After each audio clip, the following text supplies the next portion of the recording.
All right, folks online, can you hear me okay? Yes. Yes. Okay, great. Thank you so much. Great.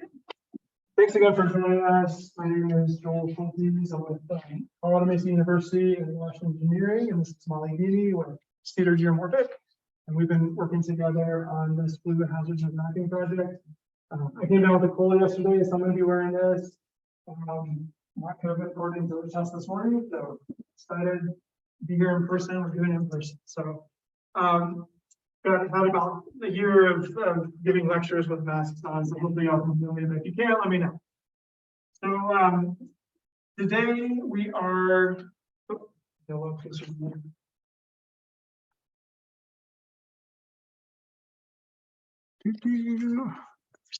I'll get this thing working.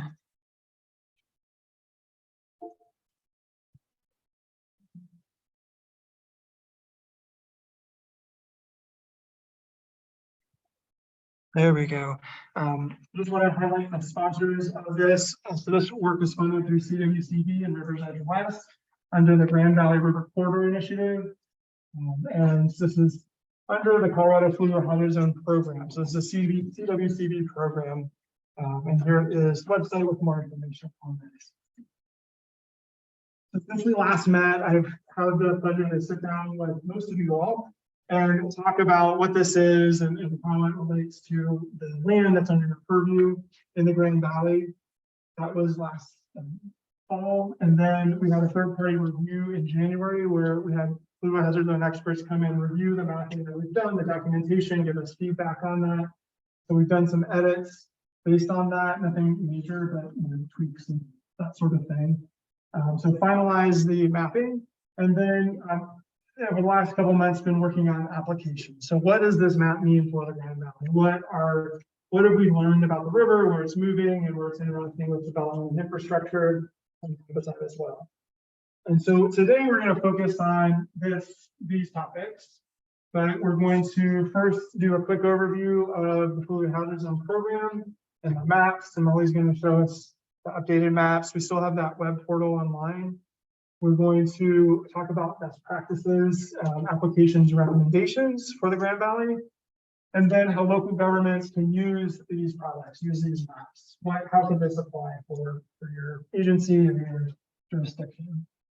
Then have a wrap-up discussion, talk about data dissemination, that sort of thing. Great, so I'm going to turn it over to Molly, who's going to just give us a very brief overview of the river processes and the maps. And please feel free to stop us with questions as we go. Yeah, cool. Well, I just want to say it's really nice to be here and see you all in person. But yeah, so if you've had a chance to, listen to our past Zoom meetings or you were there, we did talk about, the basic, history of the Grand Valley already. We've talked about the fluvial geomorphology aspects driving this FHZ protocol, but we'll just recap some of that today. So these rivers have been around a long time. We're sitting in the Grand Valley here. These rivers are traveling through these canyons and then into these valleys. So we're situated in the Colorado Plateau, relatively semi-arid, right? And there's been a lot of geologic history, a lot of complexity here. We're not going to get too deep into it, but it's a lot of mountain building and then erosion, folding and faulting, and then uplift, right? In the more recent geologic history, there has been some glacial impacts. While this area wasn't necessarily glaciated, the upper areas of the watershed were, and that has impacts on the area. Okay, so when we look at these rivers, the Colorado and the Gunnison, these have been historically dynamic and geomorphically and ecologically complex streams. So while humans can impact that and they have impacted that in the Grand Valley a little bit, there is a lot of this dynamism and complexity still visible. So on the left-hand side here, we have this Redlands Parkway area. And this, while you can see these gravel ponds have kind of encroached into the floodplain and riparian areas, as well as the land development, these fluvial processes impacting the geomorphic complexity of the stream are still active. And you can see here, we have the historic channel margins delineated here. So this is 1937, that's as early as we have for aerial imagery, all the way through 1986 here, which is just after a big flood. And you can see over time that the river has been migrating. So even though it's not necessarily as connected to its floodplains and riparian areas as it used to be, that process of channel migration is still occurring. And it's headed toward the Redlands Parkway as we speak. To the right here, these are very interesting photos from 1937 from that imagery. And you can see where that geomorphic complexity really is present. So I believe this is upstream of the confluence with the Colorado and the Gunnison, and this is downstream of the confluence. And you can see that, you know, when I say geomorphically complex, we're talking about tons of landforms, right? So meander cutoffs, these old meanders here. We've got multi-threaded channels with islands and bars, even vegetated islands. You know, there's just a lot of complexity there in the channel and on the floodplain. You know, it's a corridor, not just a channel. And so you can see here, while we have a lot of examples of this in the current stream corridor, these examples from 1937 show you how complex these systems can be maybe in the future again. Okay, so this complexity, this dynamism of the stream, you know, has Keep going. is sustained by the freedom with which the river can move, as well as time. And so humans can, you know, impact both of these things, right? We might decide to develop the floodplain, right? And install some levees or armoring.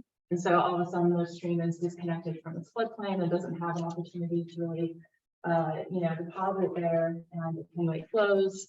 So that's something that can happen in flooding too, right? The hydrologic regime, we can install reservoirs and systems like that and impact the seasonal hydrograph. See, those things can impact the complexity of these systems, but it doesn't mean that the complexity is fully gone in these systems. So the flooding and hydrologic aspect is really important in these systems. The Colorado and the Gunnison, there's been some really cool research from the 1990s by John Pitlick, looking at how large flows are really important geomorphically for these systems.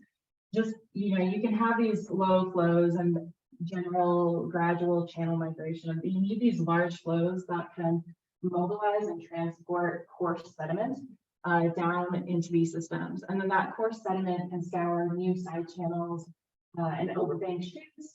You can get the deposition of that coarse sediment and create islands and bars, and ultimately that complex topography that we're looking for. And side note with that, when you have that geomorphic complexity, that can also impact the ecological habitat and complexity of the system. So I'm thinking about fish, especially in this system. I know you have a few endangered fish species out here. They definitely benefit from having that geomorphic complexity and that topographically complex landscape.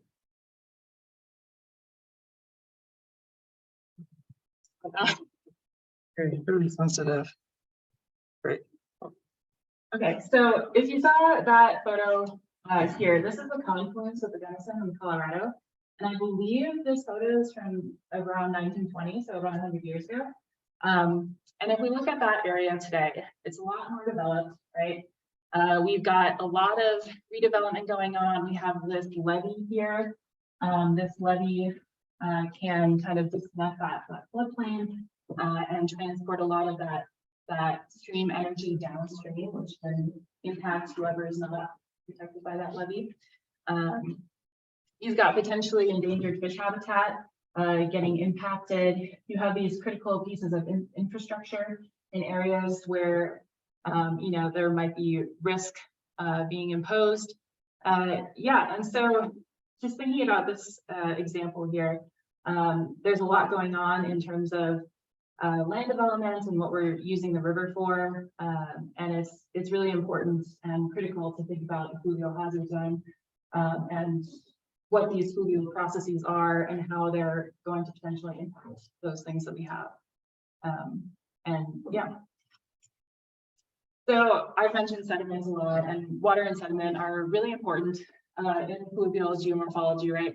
They're the bread and butter of everything. And so when thinking about channel migration and fluvial processes, it's important to think about that hydrologic regime as well. So here we have the discharge of the Colorado River near the Colorado and Utah state line. And it basically gives you a look at the discharge of the stream over the course of the year. And we have a pretty good record here. Pre-2000 is the blue lines here, and you can see as we would expect, the highest discharges are seen in the spring and summer months, right? And then if you take a look at the, see, it's kind of these pink lines here. That is 2000 to 2021. And you can see that there's this kind of generally lower discharge values during those times. They still have that kind of traditional seasonality to them. The spring and summer flows are highest, but they're a little bit lower than that pre-2000 trend. And we did find that there was a statistically significant downward trend. So basically, over time, the amount, the peak flows are getting slightly smaller. And that can impact that complexity, right? Because we need those large flows to sustain that complexity and the dynamism of these rivers. I will say just real quickly that for those trends, the trends were significantly decreasing for the 2 gauges upstream of the complex. So like I was saying, but then when you go downstream at the Utah state line, there was not significant. So obviously you can see the general trend is decreasing, but not from a statistical standpoint. Just to find distinction. But the river is still dynamic. We have seen a few big floods in the last few years. The 2011 flood had a recurrence interval of 10 years, which means, you know, in any 1 year, you have a 50% chance of experiencing that flow. In 2019, we had a recurrence interval of 5 years, and that means, you know, in any given year, you have a 20% chance of having that flow occur. So while, you know, maybe there's potentially reduced flows or large flows, there is still is dynamism that can happen, and that's important. Like these processes are still going on, and they're still important. Okay, so jumping to the fluvial hazard zone now a little bit. As we've talked about, the fluvial hazard zone is the area a stream has occupied in recent history, may occupy or may physically influence as it stores and transport water to sediment.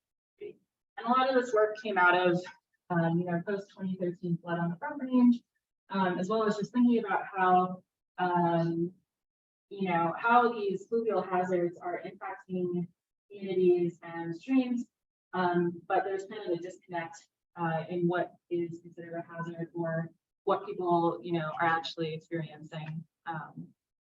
Yeah, Joel will talk a little bit more about the insurance stuff. So. But here is the Colorado Fluvial Hazard Zone protocol. If you haven't read it, I would highly recommend taking a gander at it. It's very detailed and it's really great because it's specifically for Colorado and Colorado rivers. If you have read the addendum that we sent out, chapters 1 through 3 are basically pulled from this protocol. So if you've already read that, that's great. But the main mapping components of the fluvial hazard zone are the active stream corridor and the fluvial hazard buffer. Those are the 2 primary ones. And then we have a few auxiliary components, the avulsion hazard zone, which is not shown here. The fans, so the fans are these little triangles here. The geotech flags, we didn't find any in the study here, so we're not going to talk about them as much as well. And then the disconnected active stream corridors. So this is a great example right up here, just where you normally would have considered something in the active stream corridor, but has been cut off by something like infrastructure, like a large road or highway. Okay, so the active stream corridor is essentially the corridor within which the river would migrate if left alone. Sometimes you can think of it as almost the current geomorphic extent of the channel and floodplain, the river. And it's where we can expect to encounter channel migration processes and those fluvial processes. So we're really not just thinking about this channel, we're thinking about everything, right? A river is much more than just its channel. So yeah, it's important to think about that. This image is taken from the interactive web map that we have for you. And you can see the yellow line here is the active stream corridor. You can see it's not necessarily the same width across, and that's because we're not just kind of estimating this. We're looking at lots of different data, geologic maps, historic aerial imagery. We're looking at the relative elevation model, basically the elevation relative to the stream. We're looking at all sorts of data to determine where this active stream corridor is and where it seems that the current stream is currently active, right? And so it is kind of cool to see in this area of the stream, right down here at the very bottom of the image, near that crossing, the active stream corridor is much narrower, whereas it's much wider as you go downstream, further up in the image, and that can have lots of implications, right? Yeah, we can go into that later, but yeah, so this is a great example of our active stream corridor. Then the other primary component of the FHZ is the fluvial hazard buffer. And this gets to addressing something that a lot of other channel migration or erosion hazard analyses don't necessarily get at. And this is thinking about, well, we have this active stream corridor, but also sometimes streams can also erode into hill slopes. So it's basically like stream and hill slope processes, thinking about how streams can impact that. So while you have this active, the stream corridor that's active, right? The stream is migrating through this, or there are, side channels and such. Sometimes you can have, say, like a terrace of alluvium right next to the channel. And during a flood, that might get eroded, right? And so that would probably be included in this fluvial hazard buffer, not so much the active stream corridor. So it's basically a margin beyond that ASC where the channel could influence things. And it's based on factors of the reach average channel width. And to identify how far we want, how big we want this margin, we look at the proximity of the channel to the ASC margin, as well as what the erodibility is of that margin. So if we look at this example, this image here, on the left, the channel is traveling really closely to that ASC, right? And so it's very close to that ASC. So then when you look at this margin, I don't actually know what it is right here exactly at the moment, but let's assume it's something like alluvium. So something that the river has worked through, maybe 100 years ago or something. That is going to be pretty erodible. And so we have a much wider fluvial hazard buffer here. It's about the about one channel width there, because we assume that if there was a large flood, it really could erode into that much more likely. However, on the other side of the ASC here, on the right side of the image, we've got the ASC traveling through this kind of almost terraced area with this gravel pond, and the channel isn't right next to that, right? So unless there's this really large avulsion and there's some sort of way that the channel is going to get over there, it's much less likely to be activated, like on that hill slope or terrace. And then say there's just bedrock here instead of alluvium. Bedrock is much less likely to be eroded during this flood. And so our fluvial hazard buffer is much less wide here. It looks like it's about 1/2 the channel width. So in this study, we have fluvial hazard buffer ranging between 1/4, 1/2, and 1 times channel width, depending on these. Okay, another thing that we took some time to look at are fans. And so these are basically sediment deposition. Areas like tributaries to confluences with the main river, as well as hill slope failures. The sediment will deposit and kind of form this little fan. And so these are sometimes hazardous surfaces. You definitely don't want to be building on top of them across the butte. But fans can influence channel location. So this is a great example up in the Colorado upstream of Palisade in the canyon. We have this tributary coming in and there's sediment deposition. And you can see it looks like it's kind of forced the channel onto the other side of the valley. And sometimes over time, it'll take the river a long time to erode and move that sediment. Sometimes it doesn't take very long. So it depends on a lot of aspects like geology and how steep everything is. But there are definitely areas where a lot of sediment can be deposited and the river may be forced to move. A lot of times when all this sediment gets deposited into the channel, even the single thread channel planform that we see here, it could change and become more of a braided system as the stream tries to work through all of that new sediment.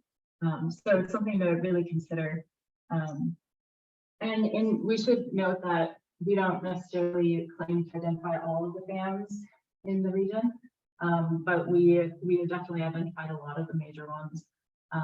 So it's good to take a look at those. In some cases, if you see, look on that slide, the fan has, we consider this kind of a permanent feature, right? It's something that's been developing over tens of thousands of years, and the channel isn't interacting with it so much anymore. This isn't just a part of something that came out 100 years ago, and the channel is kind of reworking it. There's other examples down below, and up here too, in the back, where you can see fan deposit material, especially coming off of the orchard main side of things, which is going. And in some cases, there's a fan there. In some cases, the river is taking away the fan. In some cases, the fan's already been washed away. And so, in some cases, the fan we don't consider to actually influence the active stream when we think it's erodible. This is the case. Right. Okay. Thanks, Molly. Okay, so I'm going to just briefly, we've talked about this before, so I won't spend too much time on it. But the idea of what is the Fluvial Hazard Zone and how does it relate to floodplain inundation mapping? So the FEMA National Flood Insurance Program. And I'm just going to try to hide that one more time. We've got this information online. I can share it with you, so I'm not going to go through it all. But floodplain maps, firms, National Flood Insurance Program shows you what gets wet at a 1% chance every year. So that's the 1% floodplain or the 100-year floodplain, and then there's also the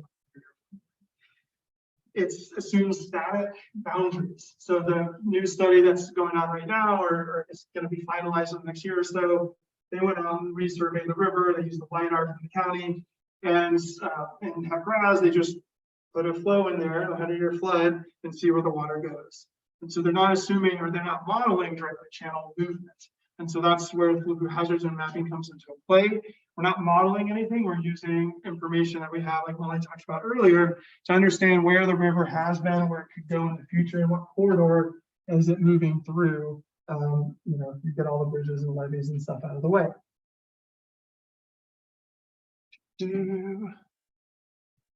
Great. In some cases, the inundation extent or the mapped floodplain is going to be narrower than the Fluvial Hazard Zone. Here's where we have erodible hill slopes, and that fluvial hazard buffer goes into that. In broader areas, we might have a floodplain that's wider than the Fluvial Hazard Zone. So here's your stream corridor that the channel is migrating through, but then we predict based on our models and flood hydrology that the water is going to be a little bit further there for that flood. So I just have some examples of how the floodway, floodplain, and Fluvial Hazard Zone interplay with each other. So here is upstream. I think this is where the Clifton, I don't know if it's the water treatment plant or sanitation district is. And we've got the river, we've got the floodway, the floodplain, and then the active stream corridor and Fluvial hazard buffer. So here is where they're kind of like, this is right at the margin of the 100-year floodplain. There's some areas where the 100-year floodplain extends beyond the Fluvial Hazard Zone. And this is based on our analysis of topography and geology. Here is an example where we've got a little more narrow up the stream corridor. The floodplain extends out beyond that. Here's where the floodway is actually very wide. This is the connected lakes area where the gravel ponds are. And in this case, the active stream corridor and floodway are about the same way. So it just kind of depends on the topography and the location where they are. And just to drive home this point, if you've ever driven out to Estes Park on the Big Thompson River, this was built, I've seen this, I don't know if I took this picture, one of my colleagues did maybe. So this was rebuilt after 2013, this home. And I'm going to guess that it was built to about 1 foot above the 100-year floodplain, right? So the habitable surface is 1 foot above. That's all fine and dandy. However, if you looked at what happens in this particular canyon where you have a lot of energy when water flows through it, you know, if the ground is not under your home because the river moves through your property, then this elevation above the 100-year floodplain isn't helping, right? Because you don't have a home anymore. Same thing for houses on beaches and yada yada. So what the point is that the filling in the floodplain, obviously it's permitted and we're doing it in certain areas, and there's a process for that. If the fill is erodible, right? And if the river is going to migrate into your fill, you don't have a property. So I just want to make that point. Right. So what are we doing here? This is primarily for identifying hazards to life and property. Where could the river kind of move into our infrastructure and our developments? Secondary benefits. Let's think about where we're putting our infrastructure as we rehabilitate our infrastructure, as we put in new infrastructure, utilities, etc. We do it in a way where they're not going to be susceptible to these processes. And this is gas and water and sewer lines, etc., that were exposed in 2013 Estes Park. Other benefits, we can use this to identify where should we focus our conservation and preservation resources or restoration dollars, where we have areas that we know are going to be dynamic, and we identify areas where we be able to tolerate that dynamism and support the complexity that Molly was talking about for the environment. So last kind of big point, and then we're going to get into some applications, is that, you know, this is a new map, new type of map for the Grand Valley. These processes have existed, we know. So the map isn't creating new hazards. And so I think that's an important distinction as we think about the public side of things. We're not creating new hazards. It's also not regulatory. We know that fluvial geomorphology happens, and on the Colorado River, it's incremental and it's episodic in kind of very big flood events. So the hope is that we can communicate this information eventually to the public in a way that's we can kind of understand what it actually means, what it doesn't mean. So a little bit more about this. This is a planning level analysis. We did this map on, I can't remember the exact mileage, but it's 60 miles of river. Yeah, from Devat Canyon down to Ruby Horse Thief, and then Whitewater and the Gunnison down to the confluence. So it's not a site scale analysis, and that means there's some inherent error or uncertainty in the resolution of this. So I'm giving some numbers to that. And instead of saying, okay, is this edge of my parcel in the Fluvial Hazard Zone? It's like, well, is my parcel in the Fluvial Hazard Zone? Is my development proposal in the Fluvial Hazard Zone? What does that mean? And how do we need to think about it? So it's really like site scale, which I should say parcel level type of flag or something to consider, rather than like, okay, am I in this line or outside? And the same thing goes for the 100-year floodplain. That uncertainty in the 100-year floodplain is real. We treat it as a very distinct line, but if you're 1 foot in over here and you're 1 foot over here, what's the chances that you're going to get flooded if you're over here? It's probably very similar to if you were right over there. So we're gonna just open this map real quick, and Molly's gonna show you, we've done some updates since the last time. This is a temporary site, and so we want to talk about kind of long-term who can host this data, who wants to host the data. I'll just let you know that this is the link that accesses it. I've only shared it with you all. So right now this isn't public, and I'm gonna click on that. And then this is gonna be a little bit awkward, but hopefully we can, yeah, Just don't do the window or walk over it. Okay. Oh, that's smart. Yeah, here we go. Yeah. You want to sit down? Oh, sure. Just your chair. Yeah, hopefully most of you have seen this at some point already. We're doing a few more finishing touches to it. But when you click that link, you'll first hit this disclaimer, just kind of talking about the basics of the FHZ, kind of what it's for, and just some liability stuff. And then you'll see the map here. So we've got this aerial imagery on like overlaying everything, right? And then we have a bunch of layers. Let's see, I think I'll go into the legend first. So on the very right hand side, you'll see the legend of all of the different layers that are visible at the moment. So for example, we've got reach breaks. If I zoom in, this is an example of a reach break. If you click on it, it'll say R05. So that means it's the downstream end of reach 5 on the Colorado. But we also have this layer here, that's Colorado R05. So it just has the extent of the reach. And so you can see that here in the legend. And these are referenced, we have a compendium report essentially that will talk about kind of reach specific. Yeah. Yeah. Let's see, we've got the main FHZ components included here. So the active stream corridor and disconnected active stream corridor are in yellow with the DASC dashed lines. And anytime I think you saw this earlier, but anytime you hover over something or click on it, you'll have a little pop-up that'll show you what that is. So you can see that's the active stream corridor. This orange line here is the fluvial hazard buffer. Okay, so this is that legend. If you click on the I button, it just brings you back to that disclaimer. And then if you go down to this open layer list tab, you'll see all of the different layers that are currently available to you. And this little eye that's right next to the layer is the way you can toggle layers on and off. So if you don't want to look at, say, if you want to look at the historic channel margins, which are turned off right now, we can just click those little eyes and put them in here. And so there you go, you get to see all of the historic channel margins. Some things will show up as maybe not visible, but you just have to zoom in far enough to be able to see them. So if I turn these off just for ease, I'm specifically talking about the REMs, the relative elevation models, and the hillshade, because those take up a lot of kind of power data. And so you'll only be able to see them at a certain scale. So you just need to zoom in.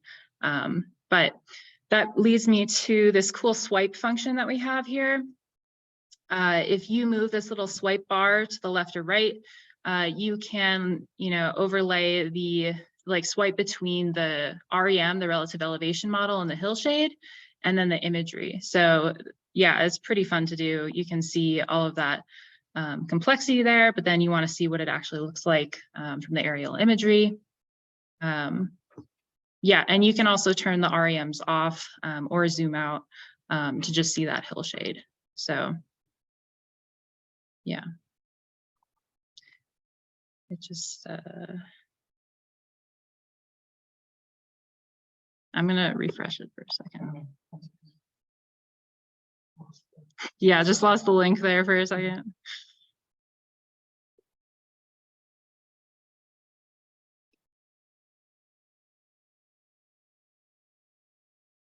Okay, it's being a little weird, but I think we showed you pretty much everything you need to see.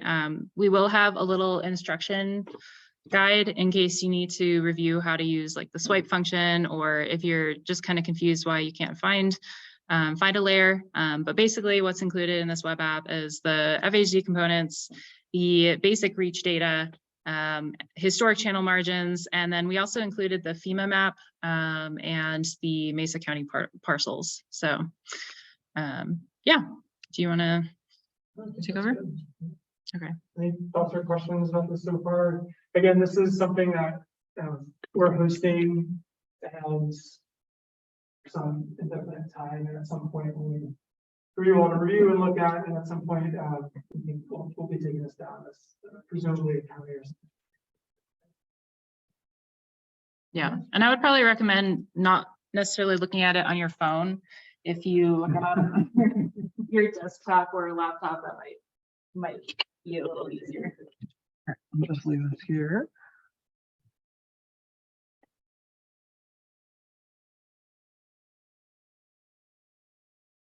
And send back to where we were.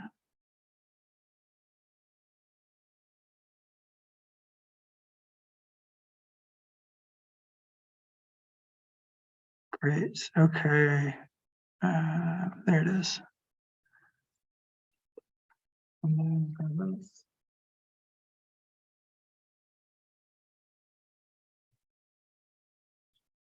All right, so the last little part here is just going to be about talking about applications and like how does this play out for the Grand Valley? How could it play out? And so we're going to talk about just kind of thinking about planning for change in a river corridor, guidelines, best practices, and then applications in the Grand Valley. So I'm going to give you just a little spiel I have about kind of river management.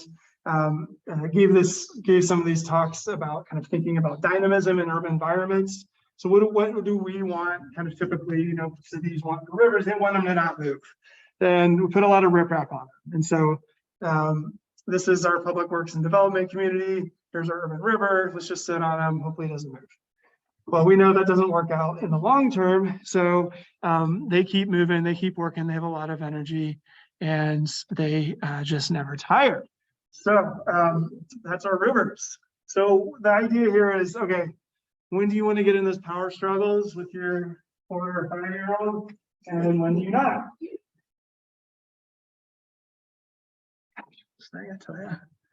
That's Mr. Saul right there. He's still at it. So can we find a balance where we have control? And obviously this is a paradigm for managing rivers from the 40s, 50s, 60s, 70s, and 80s of channelization and conveyance were kind of the dominant paradigms to freedom, where at some point that energy has to be released. And in this case, this is actually really just downstream. This is, gosh, that creek that Katie worked on. I'm blanking on it. This is in East Denver area, Aurora. Sand Creek, yeah. So here's where, you know, historically the footprint of the river, and it's also where a lot of energy is released and sediments deposited from downstream of this channelization. Okay, so this is a report about managing infrastructure in the stream environment that I worked on about 5 years ago.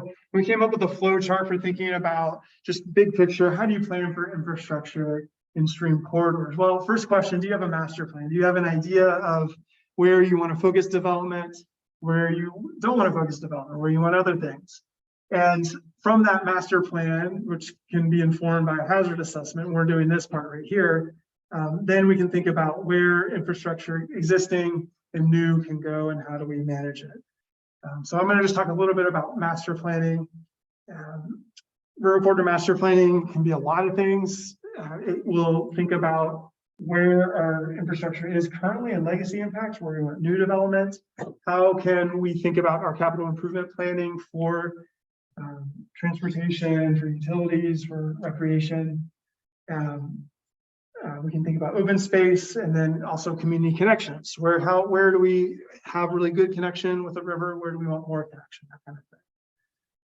And part of this, and this is a kind of metaphor that we've used for the Colorado River here in town, is this idea of strings and pearls. And the state park system was supposed to be these pearls along the strings of the river. And we have that in Grand Junction in the Grand Valley. And we can think about where can we tolerate dynamism and complexity, where do we want to foster that, and then where do we need these strings where we have, you know, focusing development and that sort of thing. So within this report, we had some examples of different types of infrastructure that interacts with the river environment, riprapping, pipelines, utilities, levees, diversions, and then for each of those went into thinking about how can we needed to do the same thing. We still needed for water. Can we set back certain uses and allow for migration where we have utilities? Can we make sure we put them out of harm's way essentially by burying them and setting back beyond that? So there's a lot of ways we can do the same things, but have it be a little more compatible and hopefully more resilient to these hazards. So I'm going to start talking about some specific things about kind of big level concepts about how the fluvial hazard zone and channel migration within the Grand Valley plays out. And then we'll kind of go through and look at specific areas and start in Palisade and kind of work our way down. So one concept is to think about migration. The channel is moving. We keep coming back to this Redlands example. It's a really good example where the river, we know where it's going, we know where it is, and we know that it's, if left to its druthers, would try to take out Redlands Parkway. Well, I'm going to guess we're not going to go and build a 1/4 mile long causeway across the floodplain. Unless CDOT wants to get involved. Talk to Stuart Gardner, he's working on these kinds of issues elsewhere. And well, what do we do here? Well, we need to think about, in this case, this isn't going to just keep migrating, or we'll want to. So can we get ahead of that? And I'll talk about a specific example of how we could potentially manage that. Here is this confluence where the city's been working recently at Las Colonias. So here's this old side channel, or existing side channel where the old main channel was. Here's the main channel. The confluence is right here. And a lot of the flow is focused at this bank right here. And after the 2019 events, we had a lot of erosion. There's so many acres that got taken out there, right? We know the channel's migrating in this direction. So the city essentially I would say got ahead of the migration and said, okay, we're really focusing redevelopment here. We don't tolerate this kind of channel migration up into this, because where is that going to go? Well, this is a hard point right here with all the riprap. Eventually the river, 10, 20 years down the road could be in these people's backyards. So in this case, this river training project essentially is saying, this is where we want the river to be, and we can't tolerate migration into this particular area. Similar example where outside of the bend, we've got, Trent told me there was a gas line here, so I'm assuming that's somewhere in there. We've got development right up to the edge, we've got the bike path, and then 2019 flood took out, tons of feet and took out the path. Another area where this was a battle that, we've got all these things going on here, so we can't tolerate migration in that particular area. So when do you riprap and when do you not riprap?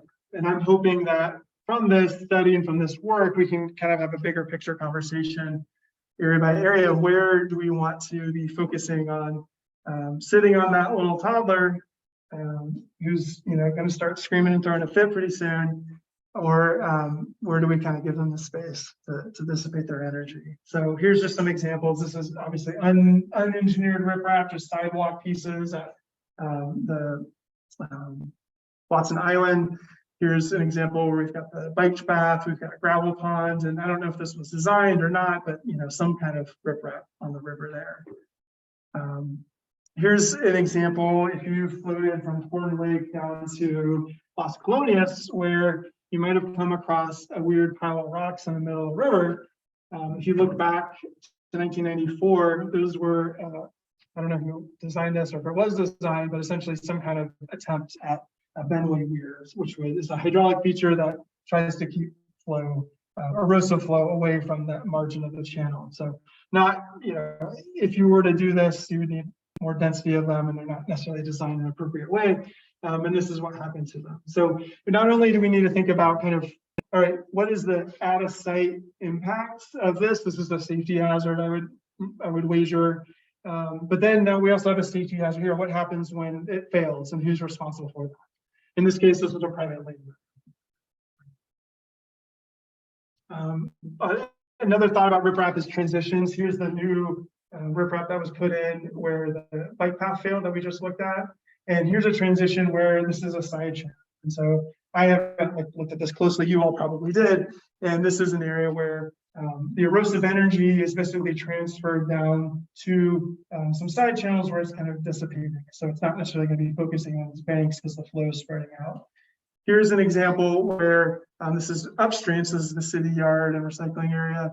The riprap stops, and this bank is kind of being picked away at and eating more. And Trent's probably very aware of this, but so here's where the transition ends, and then we get kind of erosion here, and so migration could be happening here. So I'm pointing this out not to say, well, we got to riprap everything, but when you do riprap, you have to think about where do you end? What's the off ramp for that? Because at the end of the day, the river is going to find a way around it and either flank it upstream. So here are some totally made up numbers. The point is to say, if you were to invest 125,000 into a riprap project, I know some of the projects the city's been working on are much more expensive. You got to think about, well, what event are you designing the riprap to? So what size is that rock, and what flow event could move that rock? And then how often over, say, 50 years are you gonna have to go back and repair it? So what is the net present value of that life cycle cost? So when you really say, okay, this project costs 125,000, well, there's some embedded maintenance costs in there that are going to play out over the years. And so this is with some discount rate essentially. So riprap is a long-term decision. All right, so that's my riprap discussion. We'll look at some more examples of that specifically. Another topic is where can we tolerate channel migration and dynamism? We can't riprap every last foot of the Grand Valley. It's untenable in terms of cost and maintenance, and I would argue is not good for kind of the overall river itself, and not good for the people in it because it creates really fast conditions, flow conditions, and erosive conditions. So here's just an example where without consulting any of the property owners, we're saying, this is an area where channel migration is happening and could continue to happen potentially, or could be compatible with the land use. And we've identified some areas along the Grand Valley where dynamism might be tolerated. And so we're just kind of pointing those out and, for follow-up projects potentially. A little bit about gravel mining. A lot of it's happening in the Grand Valley, or has happened historically. And I just wanted to point out, this is something that happened up at Rifle, and this happens in the Front Range during the big flood event, where the river captures the gravel mine. So here's a picture. I didn't get the dates on here, but this was, we'll say, in the 90s, and then this was in modern day. So Colorado River at Rifle, and Stuart Gardner pointed this out to me, where the gravel pond was captured by the river. These berms are typically not really engineered unless someone claims them and redesigns the levee around them. And now the main channel of flow during high flow goes up here. It's starting to erode into this embankment, and then the vectors of the flow are attacking these bridge piers at an angle they weren't designed for. And so they're kind of these wall piers, and now you get this kind of scouring that's happening because the angle of flow is different. And so it's a mess. They're going to have to redesign those piers. So just an example of how this could play out. There's so many other ways it could play out. Got a lot of gravel ponds in Grand Junction. And they do a lot of different things to the river. In this case, this is a constriction at Connected Lakes that basically concentrates flow in that particular area. Here is that Walter Walker State Wildlife Area in 77. So huge gravel pond had been there. And then the 83 or 84 flood took it out. Or was it 83? Took it out. And so essentially that was, fortunately, a lot of sediment was mobilized and kind of filled it back up. Just something that can play out there. So those are just some kind of big picture thoughts about processes and dynamism in the Grand Valley. And then I'm gonna get into kind of local area stuff and kind of move through the Grand Valley. All right, if anyone needs a stretch break, we can do that. I know we're kind of throwing a lot at you. All right, thanks for coming by. And we'll be summarizing these topics and have a report document for you all too. Okay, so we're going to talk about river and community interactions now, and we'll start in Palisade and kind of work our way down. Palisade is sitting on a 30 to 40 foot tall terrace of mostly alluvial material. So this is, Molly was talking about the glaciation that happened a while ago. Well, really, when you have those glaciers melting, they dumped a ton of water down the Colorado River and a ton of sediment. And so you've got really beefy gravel to cobble boulder size material that was just part of the river coming down the river and depositing here and making this really tall shelf essentially, or terrace. And then since then, the glaciers kind of retreated and melted, and we don't really have them anymore. So the water spigot got turned off, the sediment spigot got turned off, and then the river is in size over tens of thousands of years down into that. And so that's the setting in Palisade coming in there. And I've got a friend who's got a property right here somewhere, and they want to build, right on the river. And their geotech engineer told them that it's fine because the river hasn't moved, and it hasn't. If you look at, kind of the resolution of the imagery we have there, which has an error of, maybe 30 feet. So it really is kind of hung up on here in this kind of big, broad meander bed. But I will say that that material is unconsolidated. It's very steep. And so over time, the river is slowly picking away at it, and you could have kind of small scale types of hill slope failures there. So just pointing that out, you all are probably aware of it, but there's still a potential for bank failure there.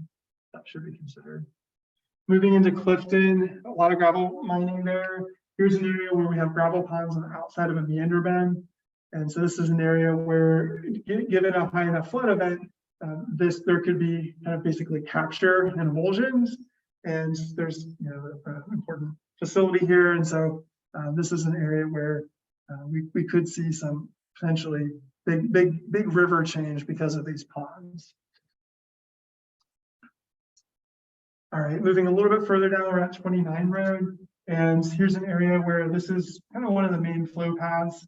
It's causing kind of progressive migration or erosion on this bank. Rivers don't like 90-degree bends, and so there's going to be a lot of erosive energy faced here. So this is an area where we might consider river training, meaning infrastructure to essentially hold this planform in place or manage it in a way that's going to be compatible with this road, because this is, again, another area where unless we build a bridge that spans from here to here, we're going to be dealing with erosion into the road itself. Which can be problematic. Now that we're into Grand Junction, and we're looking at Las Colonias all the way to 29 Road right here. This is a future plan of some connection for the Riverfront Trail. And I've talked with Pete about this, and make sure if Falk was trying about it, but here is where we've got the trail built right on the river. And I would just encourage the stakeholders to look for opportunities to find a path that is not right on the river, because then we're looking at riprap and long-term maintenance and taxpayer dollars that's going to be going to keeping these banks from moving. So essentially, we're in the active stream corridor here. If we can find routes that are kind of set back based on existing easements and the like, that would make for a more long-term sustainable path for the channel. Another kind of thing in this area, the city recently ripraps these banks right here for the A-line project. That riprap stops right here. We're still on the outside of a bank, so there's still going to be erosive energy focused on this bank. I'm not one to recommend for more riprap in general. It's just not my jam. But at the same time, we need to kind of think about, is this an area where it could be flanking or dealing with the river kind of migrating and trying to go around that. So something to be thinking about as we deal with developments. Again, once you put development on the river, you're kind of engaged in a long-term sitting on that 4-year-old endeavor, which can be costly over time. A little bit about Las Colonias Park. I think this is just my opinion, a fairly compatible situation with the river processes. Here's the river park right here that was constructed, and the only issue is just kind of like, this is a dynamic area. Here is this deposit of sediment, this kind of island where we've got flow being split and coming down. And this is just a dynamic area. So maintaining that inlet is always a challenge with even in natural systems. So this is going to be an ongoing kind of maintenance challenge for the city. As we get into Riverside community, this is an area where we have really steep riprap banks, undesigned for the most part. So a lot of this is just like pieces of sidewalk. And right now, there's not a FEMA certified levee here. I know the city's been talking about doing that or looking for funding for that. But right now we have lack of safe community access. I would say this is an equity issue where this neighborhood really can't get to the river. Of course, there's planned connection over here with the Eddy or the Dos Rios project. But an area where, you know, we're holding the line here, but can we do it in a way that's going to be more compatible with the community? All right, so now we're at Connected Lakes, and we've just come out of this kind of channelized corridor that goes from South Broadway up to this point. And there's a lot of energy in that flow during high flow events. And here's the kind of first opportunity it has to find an erodible margin. And this is kind of a wonky situation that's played out where we've got dike road constricting the flow right there with this riprap berm. There's another hard point here where the power line's coming across. And so this is just kind of like, this is when we let the river, this is when we put unplanned hard points on the river and you don't really plan for what's going to happen in between. And so I would wager this is really kind of not ideal. You've got a rapid here. I've seen many people flip in this area. I've rescued someone's kayak after they got spilled there. I was hanging out down here and just saw a kayak flowing by. And then during high flow, there's a really crazy eddy here that if someone were to fall off, they could get sucked into. So not a great location. And these kinds of weird flows and flow paths happen when you've got these kind of unplanned for hard points. And so that's the whole getting ahead of migration thing. What to do with this? Well, it'd be very expensive, and I've got some ideas, but this is something hopefully we can avoid in other locations as well. All right, so river training at Redlands Parkway. I'm sad Trent left, but we'll follow up with him. We're not going to get Redlands Parkway out of the way here, so can we do some robust engineering? What is out there is kind of stuff that's not really holding the line, essentially. And this is one area where I'm going to say, I bet you the city probably wants to hold the line, and CDOT as well. If this is CDOT, I'm not sure. And so this would be essentially robust river training structures that would keep this plan form in place so that we don't get a situation where we capture this gravel pond, we've got flow that's just trying to come around and erode that area. Fruta, I don't have a ton to say about Fruta. We've got a pretty long channelized corridor with a lot of gravel ponds. Gravel ponds are always susceptible to capture by the river, so it's just something to keep in mind. This is the state park. I'm not going to throw any rocks at the state park, but this is, they spent, I think Pete told me, about $250,000 to do riprap here. And this is an area where the river would be naturally migrating through, but they've got this infrastructure here. And so this is just an area where the state park is going to have to be holding the line with the river because of where they have infrastructure. Maybe this pond is getting less use or something like that. I know there's a trail, so there could be some floodplain restoration potential there. I don't know. On the Gunnison for whitewater, and this is my last example, specific example, we have a really artificially high sinuosity. And this is because of gravel mining and leveeing and berming. So had we not kind of levied this area off, the river would probably be progressively migrating through this. And so now we've created essentially a couple right angles. Rivers hate right angles. And the Gunnison is pretty well regulated, but they still have big flood events. And still big flood events still can happen on the Gunnison. Gunnison also has a lot of sediment. And sediment makes water a little more, makes the river a little more dynamic. I've heard about proposals for the city to do something with this pond. I would say this would be an area where it's pretty susceptible to fluvial hazard processes and looking for floodplain restoration potential. And this abandoned pond, and when this is done, can we figure out a way to connect that into the river that's going to work?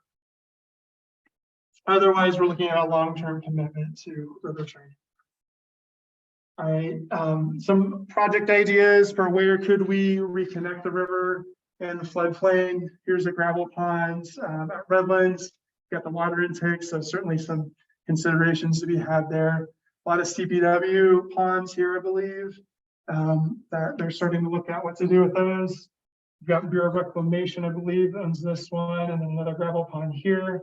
Where do we have basically kind of low value gravel ponds that hopefully they're not 50 feet deep, where we can think about how to reconnect and restore those in a way that isn't going to cause problems for the endangered fish. Walter Walker, it's a great area. I know this is high in the Fish and Wildlife Services list of habitat and side channels. Then we have the Barnes gravel area as well. So just to wrap up, we've got these fluvial opportunities here. The master planning effort that we've proposed through the River Corridor Initiative to make a plan to talk about doing an actual plan. So it's kind of like an initial kind of series of workshops and conversations. We'll find out about that in March, a couple weeks, March 15th, 16th. So we'll be following up with you about that. Where can we have, hopefully we can come out of this thinking about how to have smart, safe, and compatible riverfront development and getting ahead of migration where we know we have these hard points and we want to avoid kind of wonky situations. And then look for opportunities for floodplain reconnection and restoration. And then as we plan our new infrastructure, how can we do that in a way that's going to be compatible with future river movement? So I'm not going to spend too much time on this, but just to say there's a lot of ways we can incorporate fluvial hazard zones into planning.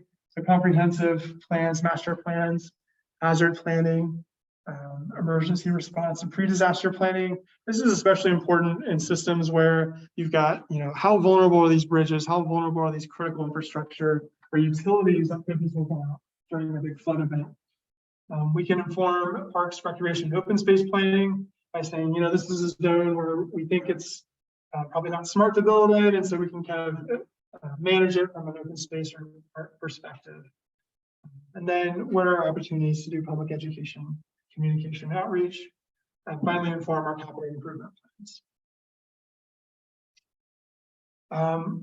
I am not a planner, and so we've got these fact sheets that kind of go through a list of how the development process can think about these. But I'll just say kind of for a broad level, we can think about how these maps can inform development review. And there could be a lot of ways to deal with that, from density bonuses to clustering, transfer development rates, conservation easements. So there's just different tools to think about using for managing these dynamic and hazardous zones.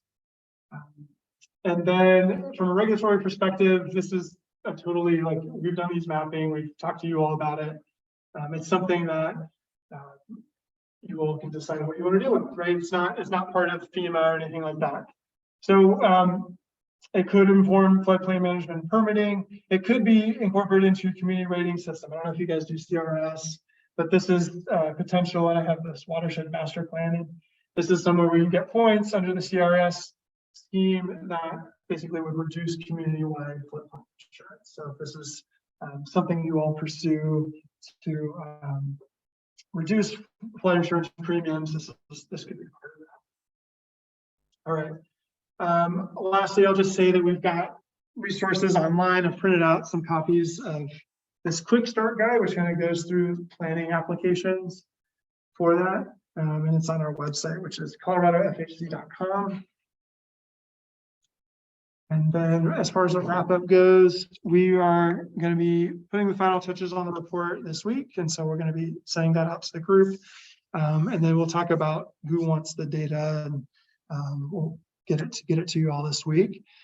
And then kind of more longer term discussion is like, okay, we've got the data. What are we going to do about public access for that, as well as public outreach? Right now, we've been talking to you all, kind of our government, our agency folks. We haven't talked about kind of the broader public. And through the River Corridor Initiative, at some point we'd like to kind of talk about this and the processes and applications and that sort of thing. And so we'd like some feedback on how to roll that out. And then just kind of plug again, we've talked to you all individually about this river planning grant we submitted last December through CWCB. We're hearing back in a couple weeks about that. But one of the task items we had in that would be to engage you all, the local governments, with the planner to talk about what kind of, what can we agree on among the local governments for a kind of a big vision for planning for the river. And are there kind of items that could lead into a master plan? So essentially setting the stage for a master planning effort if there's mutual agreement that that's something you all want to pursue.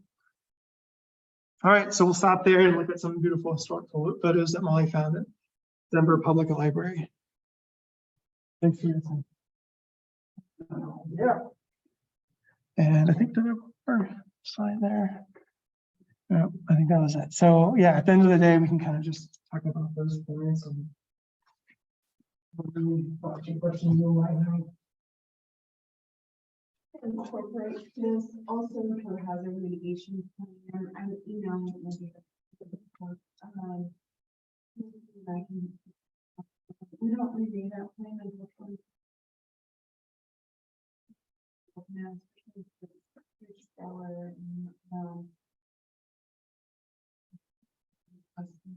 because if we include those in the project or in that plan, in that document, then we can possibly go after something.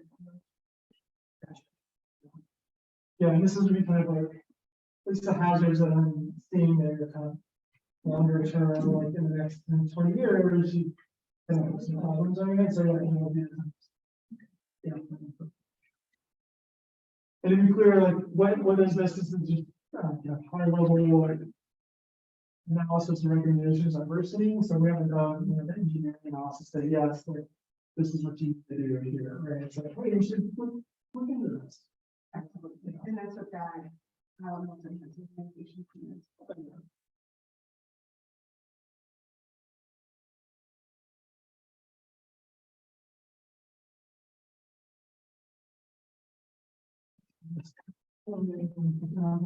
Anyone on Zoom, any thoughts or questions? We still have you.